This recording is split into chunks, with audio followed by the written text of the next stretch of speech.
Assalamualaikum, apa kabar semua? Alhamdulillah, hari ini kita bisa bertemu lagi pada mata pelajaran matematika. Hari ini kita masih akan membahas tentang materi garis dan sudut. Silahkan kalian siapkan catatannya dan simak videonya sampai selesai.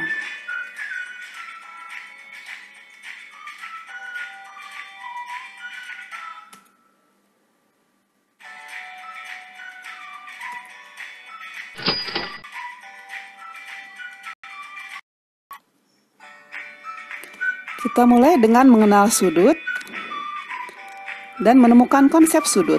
Silahkan kalian perhatikan gambar berikut.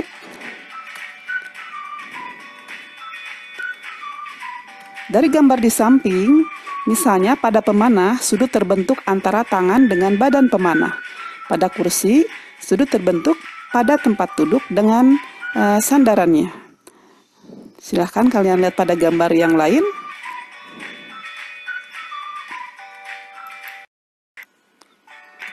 Secara matematis, hubungan sinar garis dan titik sudut diilustrasikan sebagai berikut.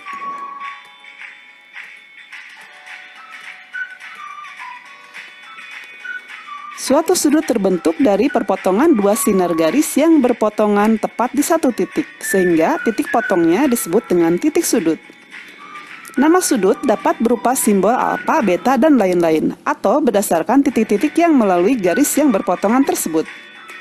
Satuan sudut dinyatakan dalam derajat dan radian.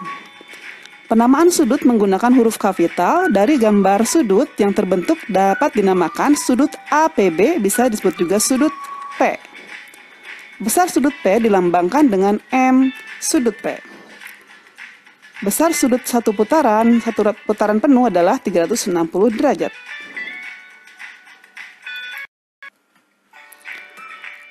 Menentukan besar sudut yang dibentuk oleh jarum jam. Contoh, tentukan ukuran sudut yang dibentuk oleh jarum jam dan jarum menit ketika menunjukkan pukul 2. Dengan memperhatikan gambar, kita dapat melihat bahwa pada pukul 2 jarum jam menunjukkan ke arah bilangan 12 sehingga sudut yang terbentuk adalah 1/6 kali 360 derajat sama dengan 60 derajat. Selanjutnya kita cermati pengukuran sudut yang terbentuk oleh jarum jam dan jarum menit pada waktu-waktu yang lain. Perputaran selama 12 jam berputar sebesar 360 derajat.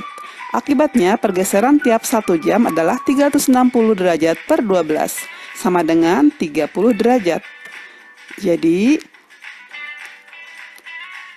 kalian lihat gambar berikut.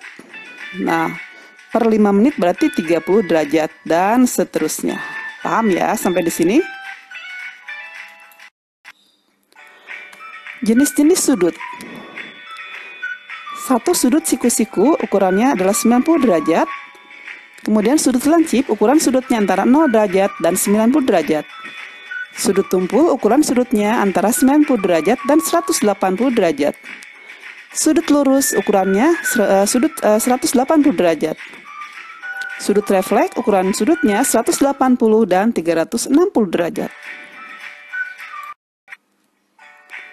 Hubungan antara dua sudut. Ada yang disebut dengan sudut berpelurus atau suplemen. Adalah dua sudut dikatakan saling berpelurus atau bersuplemen jika kedua sudut itu kalau dijumlahkan sama dengan 180 derajat. Kedua, sudut berpenyiku atau komplemen. Dua sudut dikatakan saling berpenyiku atau berkomplemen jika kedua sudut itu berjumlah 90 derajat. Ketiga, sudut bertolak belakang. Dua sudut yang saling bertolak belakang sama besar.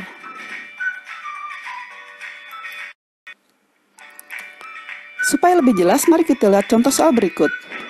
Dari gambar pertama, tentukan besar sudut Y. Nah, gambar ini berarti berpelurus ya. Maka cara mencarinya kita jumlahkan 30 derajat ditambah Y derajat ditambah 70 derajat sama dengan 180 derajat karena kita mencarinya dengan cara berpelurus. Sama dengan maka Y derajat ditambah 100 derajat sama dengan 180 derajat, maka Y sama dengan 180 derajat dikurangi 100 derajat. Jadi Y sama dengan 80 derajat. Contoh soal kedua, tentukan besar X Ini kita cari dengan cara berpenyiku, karena sudutnya berpenyiku ya, berarti 30 derajat ditambah X derajat sama dengan 90 derajat. Maka X derajat sama dengan 90 derajat dikurangi 30 derajat. Maka X sama dengan 60 derajat. Ketiga, tentukan besar sudut ABC.